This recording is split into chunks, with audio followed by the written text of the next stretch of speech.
The First Europeans to Set Foot in the New World, Part 7, Revised and Extended.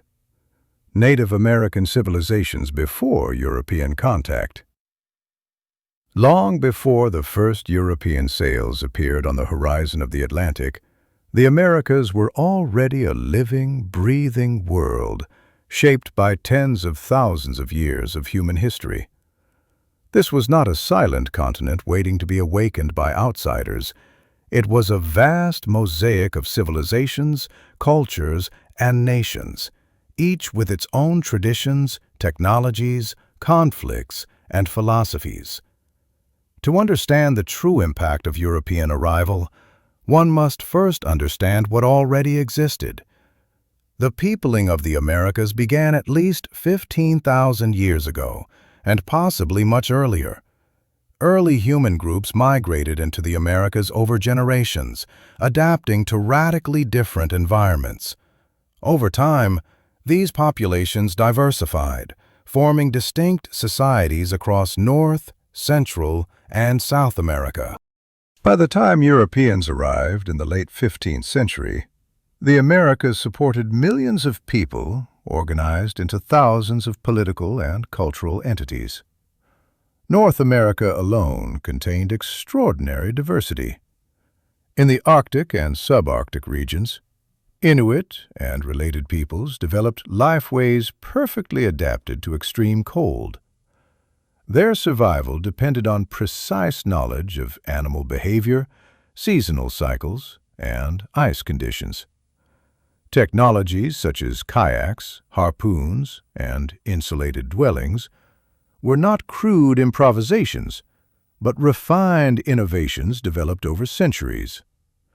Further south, along the Pacific Northwest coast, societies flourished in one of the most resource-rich environments on the continent. Salmon runs, forests, and marine life supported large populations living in permanent settlements.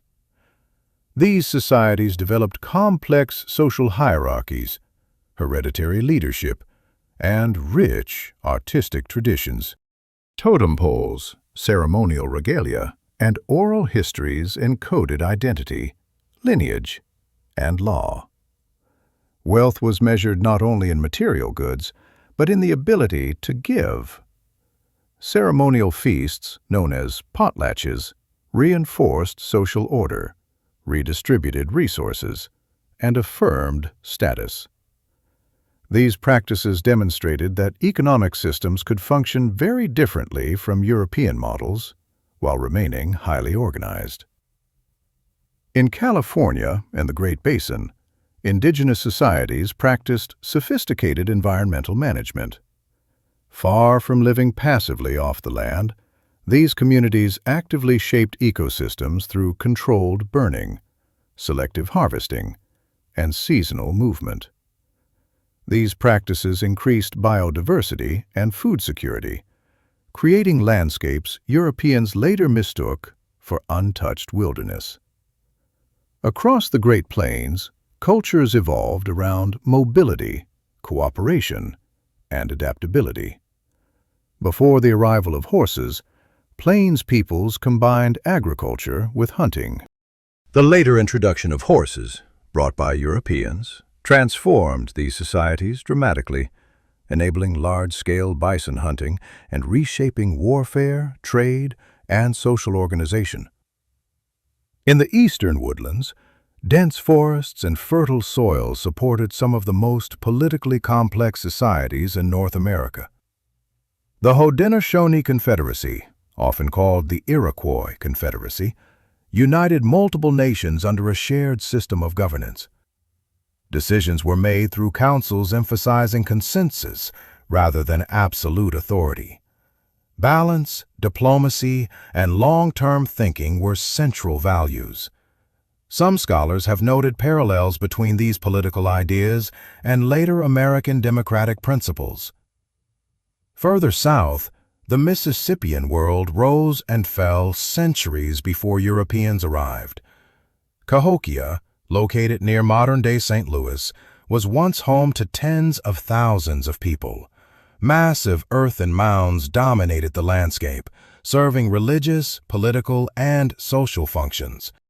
Trade networks connected Cahokia to regions hundreds of miles away, moving copper, shells, and stone tools across the continent. Agriculture was the foundation of many indigenous societies. The domestication of maize, beans, and squash, the three sisters, created resilient agricultural systems that supported dense populations.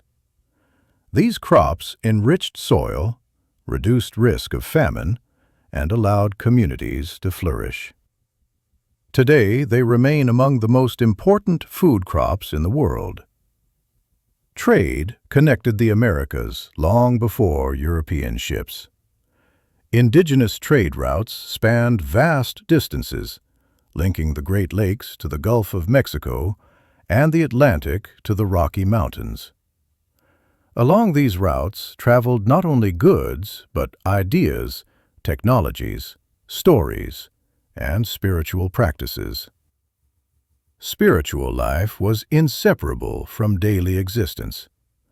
Rather than separating religion from politics or economics, indigenous worldviews emphasized balance between humans, nature, and the spiritual realm. Responsibility to ancestors and future generations guided decision-making. Land was not a commodity to be owned, but a living relationship to be respected. European arrival shattered this balance. The most devastating force was disease. Smallpox, measles, influenza, and other illnesses spread faster than Europeans themselves. Entire communities collapsed before direct contact ever occurred. Mortality rates reached levels almost unimaginable by modern standards. Social systems unraveled. Loss of elders meant loss of knowledge. Trade networks broke down. Political alliances shifted under pressure. Violence, displacement, and cultural suppression followed as colonization expanded. Yet survival, not disappearance, defines indigenous history. Despite catastrophic loss, Native American societies adapted in countless ways. Some resisted militarily.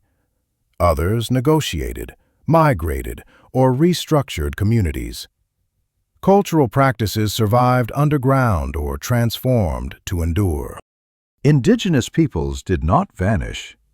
They remain present today, maintaining languages, traditions, and identities forged through resilience. Their histories are not a prelude to European history. They are ongoing stories. Recognizing the depth and complexity of pre-contact America forces a fundamental shift in perspective. The New World was not discovered, it was encountered. And that encounter changed everything.